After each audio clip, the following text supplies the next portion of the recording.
another treatment that is actually used for medical purposes that I know that you have some opinions about, and that's medical marijuana. I'm probably the strongest big mouth in this. I think I'm one of the biggest mouths in this country on the fact of its efficacy, yes. Right. And it has actually been, first of all, approved in 14 states as medical marijuana. Then there's another 14 states, I believe, that have partial recommendations for it. So in other words, they've recommended for certain. And then there's another...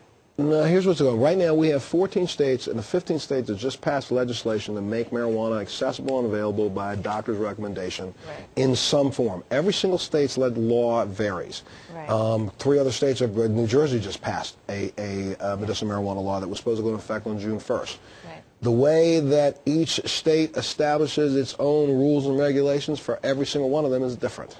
But the fact of the matter is, when asked of the general public, I don't care what party you're in, you're Republican, Tea Partyist, Democrat, Socialist, whatever you are in America today, if someone asked the question, do you think a doctor should be able to write a prescription for marijuana if it works for a disease or illness that a patient has, about 79 to 85% of Americans say yes.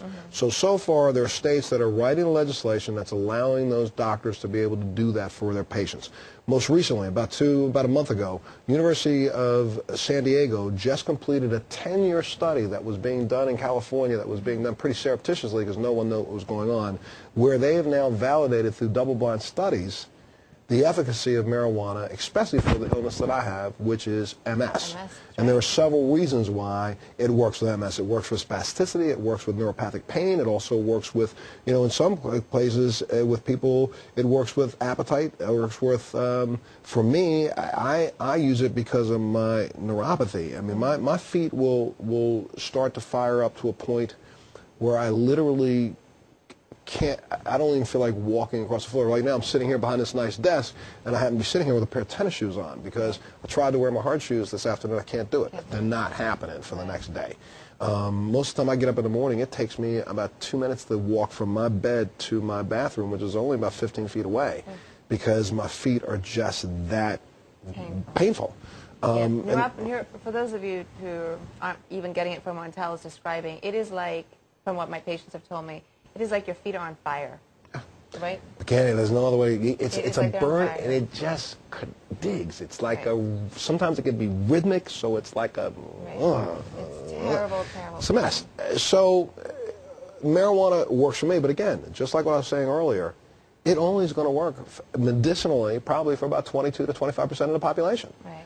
The rest of the population wants it because, you know, they think that as far as they're concerned, it is an individual right. I'm not going to fight with those people. I just want to make sure that if a doctor has the right, like yourself, to prescribe me morphine, because if I were to call you at 2 o'clock in the morning, you were my doctor, and said, Doc, I'm telling you, I'm in a bout right this minute, and my feet will not stop. I'm going to take a hatchet and chop them off. Help me.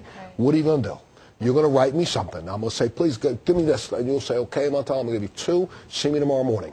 Okay? But you give me 2 that night, that's what's going to happen. So why can't the same doctor who would give me 2 of this pill would take me in and give me morphine, would take me in and give me morphine, or anything else? Why can't that doctor say, I think Montel should take 2 cookies of marijuana that has 2.5 grams in each, and that'll suppress his pain? Why can't we? If we change this, I'm working on an initiative right now that I've been working on in 4 different states. I'm working on it in California, New Jersey, I'm working on it in Maryland, and also in Maine. And I will be working on it in another 4. I'm piloting a program because what I want to do is, let's take the ignorance out of this discussion. If we called marijuana